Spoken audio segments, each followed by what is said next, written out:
Thank you. The big winner of the English Premier League this season, well, it is, of course, the Premier League. It's looking super competitive and more interesting than its rivals.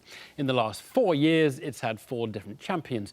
In France, Italy and Scotland, they've had the same champion every year. It's not been a bad season for Leicester City either, and now everybody is trying to work out what it was that made Leicester's table-topping performance. Matthew Syed writes about sport, business and success. If anyone can crack it, surely he can. Tonight, Leicester City have to sit, watch and listen. And that's it! It's finished 2-2, and we can say now, Leicester City are the Premier League champions. How on earth did Leicester City win the Premier League?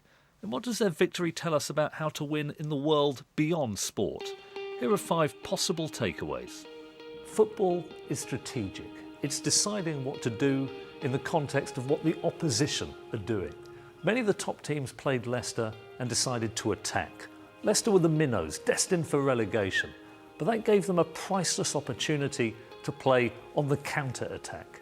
In other words, like so many successful underdogs in the corporate and political worlds, they found the perfect tactical niche. You look at what happened in terms of Nokia, going back a long way, but somebody made gumboots. Nobody ever really thought that they were going to be a mobile phone company. You can see it again with people not really paying much attention to what Apple was doing in phones. The idea that you can get your opponents to underestimate you is one of the great advantages in the world. The modus operandi of modern football is the Galactico signing, the back page story, the marquee name. The problem is simple. You get a team made up of paycheck players, soloists who never really learned to play as an orchestra. The Leicester fans have a new set of heroes, but this is a group of disparate men, many of whom have been plucked from obscurity. In the 1890s, a French engineer asked his students to pull on a rope attached to a dynamometer. Pulling alone, they managed 85 kilograms. But when they pulled as a team, the individual contribution went down by 25 kilograms. This is still considered a seminal experiment because it showed that teams do not always add up to more than the sum of their parts. Often they add up to less than that. And the reason is simple. They allow others to take the burden. One of the engines behind the early success of Apple was the passion of its consumers. For them, it wasn't just a brand, but a community. And one of the most complex managerial challenges has been to sustain a sense of intimacy as the company has grown into a global giant.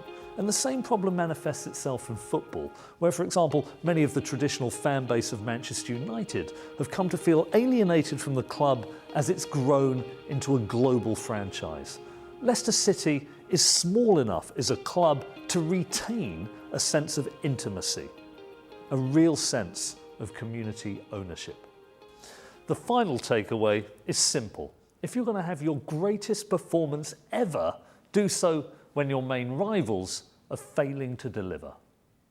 This table shows the cumulative points total for Premier League giants Manchester United, Chelsea, Manchester City and Arsenal over the previous 4 seasons. This year's total will be far lower. What's interesting, if you remember, in American retailing, you had these huge giants, Sears, Roebuck, Montgomery Ward. They spent the whole time focused on each other, just as Man City spent the whole time worrying about what Man United might do, or Chelsea worrying about Arsenal. They didn't notice that there was a small company called Amazon which was coming in from the outside.